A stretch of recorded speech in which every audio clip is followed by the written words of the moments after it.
तो सुन रहे थे बीएसपी अध्यक्ष मायावती की प्रेस कॉन्फ्रेंस थी। मायावती ने साफ तौर से कह दिया है कि उनकी पार्टी अकेले दम पर ही चुनाव लड़ेगी, चाहे वो विधानसभा चुनाव हो या फिर लोकसभा चुनाव हो।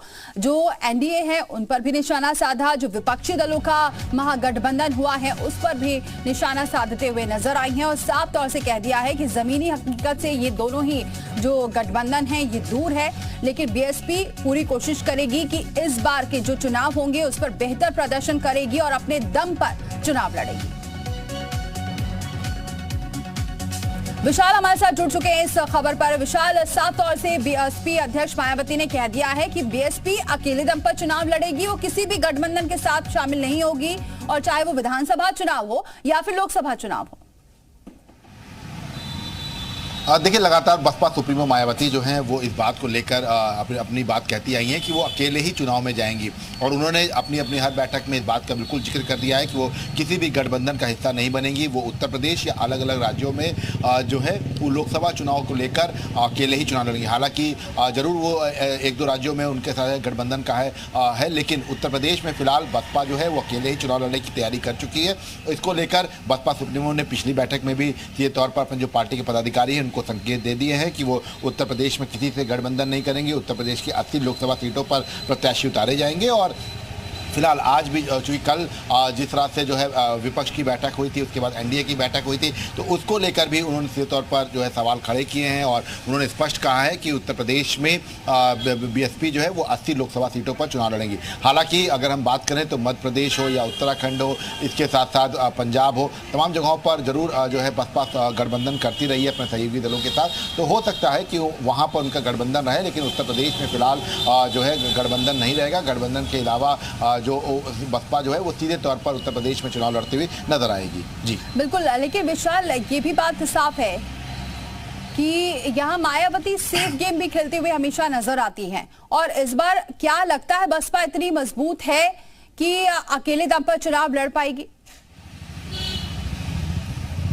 देखिए, बसपा का ये कहा जाता है कि जो इसका कोर वोट बैंक है, खास तौर से अगर हम बात करें विशाल, आपको रोकना चाहेंगे। राकेश त्रिपाठी हमारे साथ जुड़ चुके हैं, बीजेपी के प्रवक्ता है। राकेश जी, बहुत स्वागत है हमारे साथ जुड़ने के लिए। राकेश जी, बीएसपी अध्यक्ष मायावती कह रही हैं कि वो अकेले दम पर चुनाव लड़ेंगी 80 लोकसभा सीटों पर, और साथ ही वो ये भी कह रही है जो गठबंधन है, चाहे वो एनडीए की बात हो या फिर विपक्षी दलों की बात हो, जमीनी हकीकत से ये दोनों ही दल दूर है। देखिए, लोकतंत्र में सबको अधिकार है, हर पार्टी चुनाव लड़ सकती है, अपने मुद्दे, अपने प्रत्याशी, अपना सिंबल लेकर के जनता के बीच में जा सकती है। बसपा को भी ये अधिकार है, लेकिन सच ये है कि बहुजन समाज पार्टी का जमीनी आधार पूरी तरह से खत्म हो गया है। बसपा के संस्थापक सदस्य जितने थे, जो बसपा के काडर लीडर थे, एक एक करके बसपा छोड़ करके जा चुके हैं, और आज मायावती जी उसी परिवारवाद के मोह में फंस गई जिस परिवारवाद का विरोध कांसीराम जी कर रहे थे। कांसीराम जी के मिशन को उन्होंने आज कमीशन की राजनीति में बदल करके रख दिया है, और यही कारण है कि आज बसपा जो एक मूवमेंट हुआ करती थी, आज उसका मूवमेंट पूरी तरह से बंद हो गया है। आज वो बसपा हिलडुल नहीं पा रही है, बसपा का हाथी थक करके बैठ गया है, और यही कारण है कि आज बसपा धीरे धीरे उत्तर प्रदेश में अप्रासंगिक होती जा रही है। बाकी वो चुनाव लड़ना चाहे निश्चित तौर पर लड़ सकते हैं, उनकी अपनी प्राथमिकता, अपने मुद्दे, अपने एजेंडे, अपने झंडे के आधार पर। एक तरफ अगर गठबंधन की बात करिए तो छोटे छोटे सहयोगी दलों को लाने की जरूरत पड़ रही है आपको, जबकि आपकी पार्टी अभी मजबूत है, और ऐसे में बीएसपी अध्यक्ष का इस तरीके का ऐलान कि वो अकेले दम पर लड़ेंगी, तो ये भी अपने आप में बड़ी बात है। देखिए, एक बहुत पुराना सूक्ति वाक्य है, संघे शक्ति कलयुगे। हम चाहते हैं कि सबको साथ लेकर के जोड़कर चले, क्षेत्रीय आकांक्षाओं को साथ जोड़कर चले, हर समाज, हर वर्ग की आकांक्षाओं को साथ जोड़ करके चले, और इसीलिए 282 सीटें 2014 के चुनाव में पाने के बाद भी हम एनडीए के गठबंधन को साथ लेकर के चले, और 303 सीटें 2019 में पाने के बाद भी हमने गठबंधन सहयोगियों को सरकार में शामिल करने का काम किया। हम गठबंधन सहयोगियों को साथ लेकर चले हैं। मायावती जी का अनुभव गठबंधन को लेकर के जरूर खराब है, इसलिए आज वो गठबंधन करने को तैयार नहीं है, लेकिन भारतीय जनता पार्टी अपने गठबंधन के सुखद अनुभवों के साथ आज 39 दलों को साथ लेकर के चल रही है। 25 वर्षों से ज्यादा समय हो गया आज राष्ट्रीय जनतांत्रिक गठबंधन बने हुए, और भारतीय जनता पार्टी सबको साथ लेकर चल सकती है। ये इस बात का एक उदाहरण है, जबकि हमने देखा कि यूपीए अलायंस जो 10 साल तक सत्ता में रहा वो पूरी तरह से विसर्जित हो गया, खंड खंड टूट गया। अब नया अलायंस बनाने की कोशिश कर रहे हैं। राकेश जी हमारे साथ बने रहिए। अभिषेक राय जी जुड़ चुके हैं, सपा प्रवक्ता है। अभिषेक जी, बहुत स्वागत है आपका। अभिषेक जी, मायावती ने अभी प्रेस कॉन्फ्रेंस की और उन्होंने कहा कि ये जो गठबंधन हुआ है विपक्षी दलों का, ये जमीनी हकीकत से बहुत दूर है, और इसी वजह से वो तो अकेले दम पर ही चुनाव लड़ेंगे, क्योंकि इसका कोई भविष्य नहीं है जो गठबंधन हुआ है। देखिए, बड़ा हास्यास्पद सा बयान है। बहन जी जो है बहुत बड़ी नेता है और वो सिर्फ समाजवादी पार्टी को हराने के लिए उत्तर प्रदेश में लगातार चुनाव लड़े। वो चुनाव जीतने के लिए नहीं लड़ती। कैंडिडेट्स कैसे उनके यहाँ टिकट पाते हैं सारी दुनिया को पता है। तो उनका सीधा सा काम है, वो उनका अधिकार है, वो कुछ भी बोल सकती है।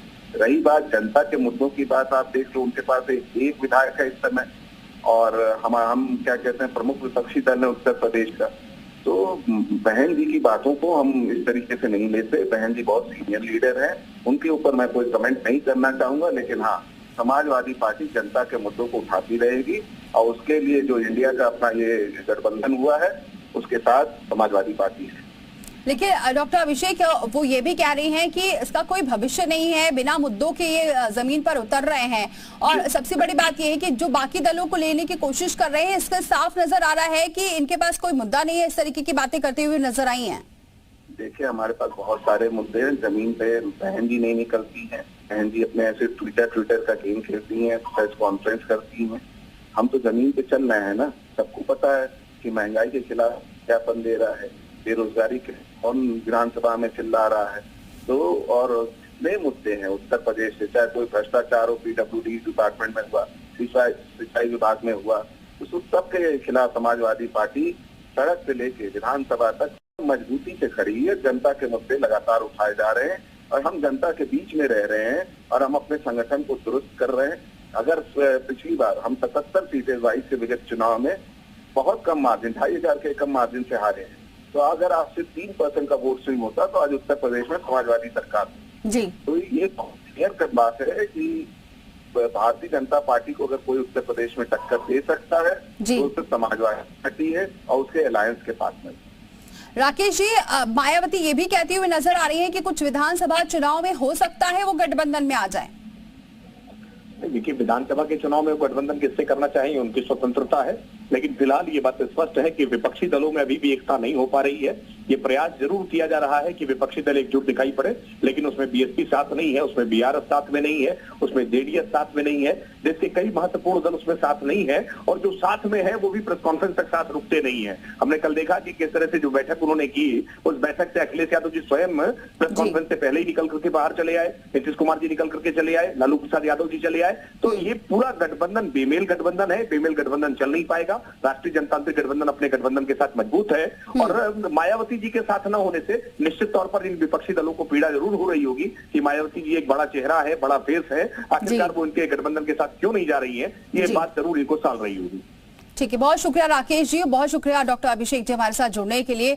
और देखना ही होगा कि मायावती का और आगे क्या फैसला होता है विधानसभा चुनाव को लेकर, लेकिन फिलहाल उन्होंने अकेले दम पर चुनाव लड़ने का ऐलान कर दिया है।